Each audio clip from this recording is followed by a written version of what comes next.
Hello guys and welcome back to the channel. आज हम discuss करने वाले हैं लिस्ट, सेट और टपल क्या होते हैं पाइथन में। तो guys list and tuples Python के वो ऑब्जेक्ट्स होते हैं जिनके यूज से हम सीक्वेंशियल डेटा पर वर्क कर सकते हैं। और गाइस सेट अनऑर्डर्ड कलेक्शन होता है डेटा का और इसमें कोई भी डुप्लीकेट वैल्यू नहीं होते। तो गाइस सबसे पहले हम समझते हैं लिस्ट के बारे में। सो गाइस लिस्ट को हम डिक्लेयर करते हैं स्क्वायर ब्रैकेट्स की मदद से। तो लिस्ट में डेटा कैसे डाल सकते हैं और डेटा को मैनिपुलेट कैसे कर सकते हैं वो हम एक एग्जांपल की मदद से समझेंगे। मान लेते हैं कि आप स्टूडेंट नेम्स का एक लिस्ट क्रिएट करना चाहते हैं। तो मैं यहाँ पे लिस्ट का नाम स्टूडेंट रख देता हूँ और इक्वल टू, जैसा कि मैंने बताया था कि लिस्ट को हमेशा स्क्वायर ब्रैकेट्स के अंदर लिखते हैं और यहाँ पे मैं स्टूडेंट नेम्स लिख देता हूँ, मार्क, राम और जॉन लिख दिया है। तो अगर आप इसे प्रिंट करेंगे प्रिंट स्टेटमेंट की मदद से तो यहाँ पे देख सकते हैं हमारे पास पूरा लिस्ट प्रिंट हो चुका है। और अगर आप इस लिस्ट की लेंथ जानना चाहते हैं तो हमारे पास एक इनबिल्ट मेथड है len और ब्रैकेट्स के अंदर स्टूडेंट। तो हमें इस स्टूडेंट लिस्ट का लेंथ जो कि 3 है यहाँ पे डिस्प्ले हो चुका है। और यहाँ पे हम अगर इंडिविजुअल किसी एलिमेंट को डिस्प्ले करना चाहते हैं तो हम वो भी कर सकते हैं। इंडिविजुअल एलिमेंट डिस्प्ले करने के लिए पहले आपको लिस्ट का नाम जो कि यहाँ पे स्टूडेंट है और स्क्वायर ब्रैकेट्स के अंदर उसका इंडेक्स। गाइस लिस्ट में इंडेक्स 0 से स्टार्ट होता है। इंडेक्स मतलब उसकी जो पोजीशन है। तो ये लिस्ट में मार्क 0 इंडेक्स में है, राम फर्स्ट इंडेक्स और जॉन सेकंड इंडेक्स पे। तो अगर मैं राम डिस्प्ले करना चाहूँ तो मुझे स्टूडेंट और ब्रैकेट के अंदर 1 लिखना होगा। अगर मैं 1 लिख के जैसे ही इसे रन करता हूँ तो यहाँ पे देख सकते हैं आप राम डिस्प्ले हो चुका है। और अगर आप मल्टीपल वैल्यूज एक साथ डिस्प्ले करना चाहते हैं तो उसके लिए भी एक तरीका है और वो है स्लाइसिंग। तो गाइस मान लीजिए मार्क और राम दोनों को मैं एक साथ डिस्प्ले करना चाहता हूँ एक्सेप्ट जॉन। तो मैं क्या करूँगा 0:2। तो गाइस यहाँ पे इस कोलन का मतलब होता है अप टू। तो ये 0th इंडेक्स से लेकर जो सेकंड इंडेक्स के पहले वाले एलिमेंट है वहां तक सारी एलिमेंट डिस्प्ले कर देगी। ये जो स्लाइसिंग है कुछ इस तरह से काम करती है कि ये सबसे पहले डिस्प्ले करेगी 0th एलिमेंट फिर फर्स्ट एलिमेंट। तो जैसे मैं इस फाइल को रन करूंगा यहाँ पे जैसा कि आप देख सकते हैं मार्क और राम डिस्प्ले हो चुका है। और अगर मैं 0 यहाँ से हटा दूं और फिर इस फाइल को रन करूँ तो रिजल्ट बिल्कुल ही सेम होगा।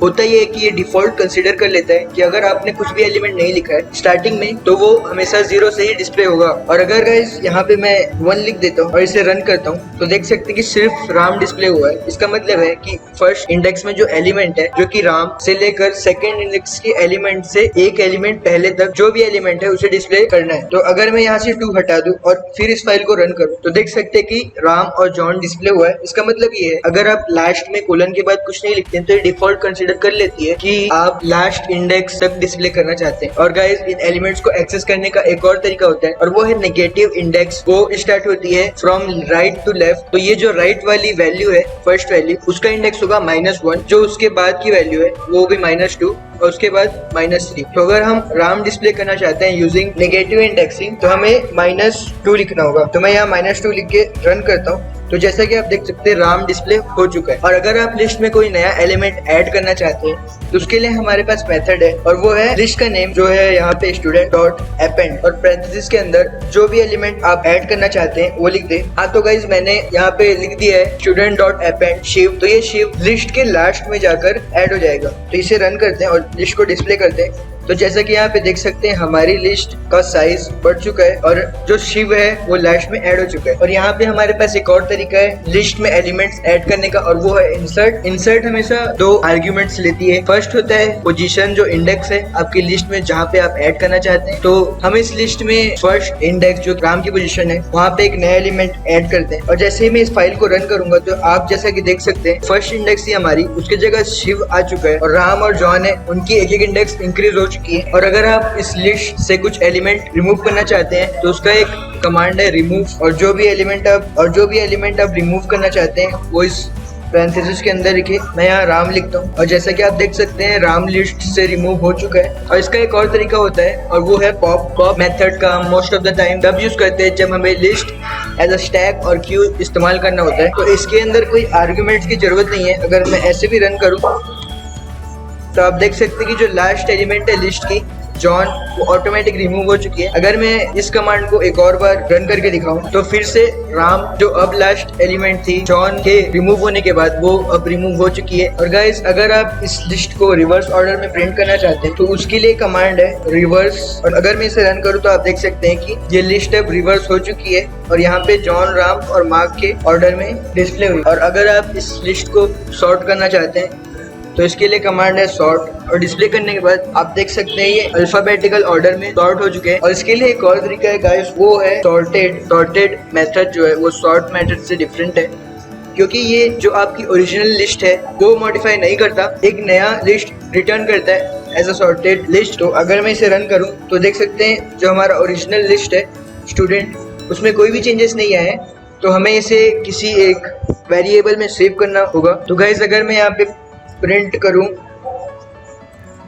सॉर्टेड स्टूडेंट को तो आप देख सकते हैं कि जो हमारी ओरिजिनल लिस्ट है वो वैसे की वैसी ही है। तो एक नई लिस्ट है सॉर्ट स्टूडेंट जो कि अल्फाबेटिकल ऑर्डर में सॉर्ट हो चुकी है। आप ये सेम चीज नंबर्स के साथ भी कर सकते हैं। तो गाइस जैसे ही इसे मैं सॉर्ट करता हूँ तो आप देख सकते हैं कि ये जो हमारी नंबर लिस्ट है वो सॉर्ट हो चुकी है असेंडिंग ऑर्डर में। लेकिन अगर आप इसे डिसेंडिंग ऑर्डर में सॉर्ट करना चाहें तो आप सोचेंगे कि हम इसे सॉर्ट करने के बाद इसमें रिवर्स मेथड अप्लाई कर दें, लेकिन गाइस हमारे पास एक और तरीका इसे सॉर्ट करने का, वो है इस सॉर्ट वाले पैरेंथेसिस के अंदर आप एक आर्गुमेंट पास करिए रिवर्स इक्वल टू ट्रू, और जैसे ही मैं इसे रन करूंगा तो आप देख सकते हैं कि हमारी लिस्ट रिवर्स ऑर्डर में सॉर्ट हो चुकी है। और गाइस अगले कुछ मेथड्स है मेन, मैक्स और सम।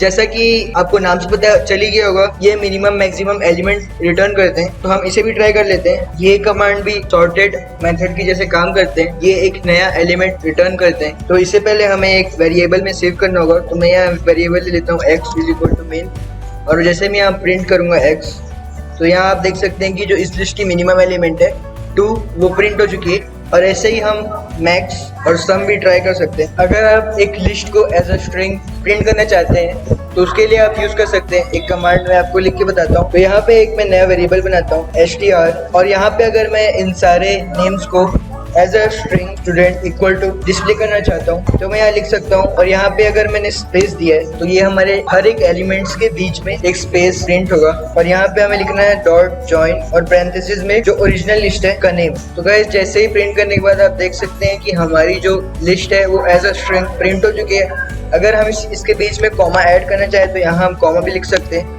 और जैसे मैं इसे करूंगा तो सारे एलिमेंट्स के बीच में कॉमा ऐड हो चुका है। इसमें हम मल्टीपल चीजें कर सकते हैं। अगर आप सारे एलिमेंट्स को ज्वाइन करना चाहते हैं तो ऐसे कर सकते हैं विदाउट एनी स्पेस। तो गाइस लिस्ट में और भी बहुत सारे मेथड्स होते हैं जो कि हम बाद में किसी लिस्ट के डेडिकेटेड वीडियो में समझेंगे। तो अब हम समझते हैं टपल्स, कुछ लोग इसे टुपल्स भी बोलते हैं। तो डजंट मैटर गाइस, आप जो भी बोलना चाहें वो इसे बोले, मैं इसे टपल बोलता हूँ। तो गाइस टपल लिस्ट के जैसा ही होता है, बस टपल और लिस्ट में डिफरेंस ये है कि लिस्ट म्यूटेबल होते हैं, मतलब इनमें हम चेंजेस कर सकते हैं, एलिमेंट ऐड कर सकते हैं, रिमूव कर सकते हैं आफ्टर द क्रिएशन। लेकिन जो टपल्स हैं हमारे वो इम्यूटेबल्स हैं। एक बार टपल क्रिएट करने के बाद हम उसमें नए एलिमेंट्स ऐड नहीं कर सकते, ना ही कोई एलिमेंट रिमूव कर सकते हैं। तो गाइस हम उसका भी एग्जांपल देख लेते हैं। तो गाइस टपल बनाने के लिए हमें राउंड ब्रैकेट्स का यूज करना होगा, इसके अंदर आप एलिमेंट्स डाल सकते हैं। सो गाइस टपल तब यूजफुल होते हैं जब आपको पता है कि आपके जो टपल में डेटा है वो बाद में आपको चेंज करने की जरूरत नहीं पड़ेगी। तो गाइस अब हम समझते हैं सेट क्या होते हैं। तो सेट भी टपल्स की तरह इम्यूटेबल होते हैं। सेट को हम कर्ली ब्रैकेट से डिनोट करते हैं। तो यहाँ पे मैं आपको एक एग्जांपल की मदद से हम समझाता हूँ। सेट इक्वल टू, तो गाइस मैंने यहाँ पे 2 सेट्स बना दिए S1 और S2 के नाम से। तो यहाँ पे हम देख सकते हैं अगर मैं इसे प्रिंट करूँ तो अभी ये बिल्कुल सही प्रिंट हो रहे हैं, जैसा है बिल्कुल वैसा ही। लेकिन अगर मैं इसमें एक डुप्लीकेट एलिमेंट ऐड कर दूँ, जैसे यहाँ एक 2 है और यहाँ एक 2 है, तो होगा ये कि जो सेकंड वाला 2 है वो ऑटोमेटिकली डिलीट हो जाएगा। तो गाइस सेट में अगर आप चेक करना चाहते हैं कि कोई एलिमेंट प्रेजेंट है कि नहीं, या कोई एलिमेंट सर्च करना चाहते हैं, तो आप इस कमांड का यूज कर सकते हैं प्रिंट। जो भी आप एलिमेंट फाइंड करना चाहते हैं वो यहाँ लिखें। तो मैं यहाँ लिखता हूँ 2 इन जिस सेट में आप फाइंड करना चाहते हैं उस सेट का नाम। तो मैं यहाँ लिखता हूँ 2 इन सेट 1। तो ये एक बूलियन वैल्यू रिटर्न करेगा। अगर 2 सेट 1 में प्रेजेंट है तो ट्रू, और अगर प्रेजेंट नहीं है तो फॉल्स। हम इसे रन करके देखें। जैसा कि आप देख सकते हैं कि यहाँ ट्रू प्रिंट हो चुका है। तो गाइस ये मेथड आप लिस्ट में भी यूज कर सकते हैं, लेकिन आपको अगर फास्ट कंप्यूटेशन चाहिए, अगर आप इस मेथड को सेट में यूज करते हैं तो ये बहुत ही फास्ट होता है, क्योंकि सेट इन चीजों के लिए ऑप्टिमाइज्ड है। इसमें कुछ और चीजें हैं जो आप ट्राई कर सकते हैं। तो यहाँ पे आप 2 सेट्स के इंटरसेक्शन भी पता कर सकते हैं। तो उसके लिए S1 डॉट इंटरसेक्शन और सेट 2 तो जैसे मैं इसे प्रिंट करता हूँ तो आप यहाँ देख सकते हैं कि जो सिमिलर एलिमेंट्स है दोनों सेट के वो प्रिंट हो चुके हैं। और अगर आप ये फाइंड करना चाहते हैं कि कौन सा एलिमेंट दोनों सेट में डिफरेंट है तो उसके लिए सिंपली डिफरेंस टाइप करके रन करिए। तो यहाँ आप देख सकते हैं 1 और 2। आप इसकी मदद से दो सेट्स के बीच की यूनियन भी निकाल सकते हो। आप देख सकते हैं कि अब दोनों सेट्स की यूनियन जो है वो प्रिंट हो चुकी है। तो गाइस यही है मल्टीपल मेथड सेट के। तो आज का वीडियो बस इतना ही और अगले वीडियो में हम समझेंगे कंडीशंस के बारे में, इफ एल्स लूप के बारे में। तो थैंक्स फॉर वॉचिंग। आपको अगर ये वीडियो अच्छी लगी तो लाइक करें और जिसको भी पाइथन सीखनी है उसके साथ शेयर करें।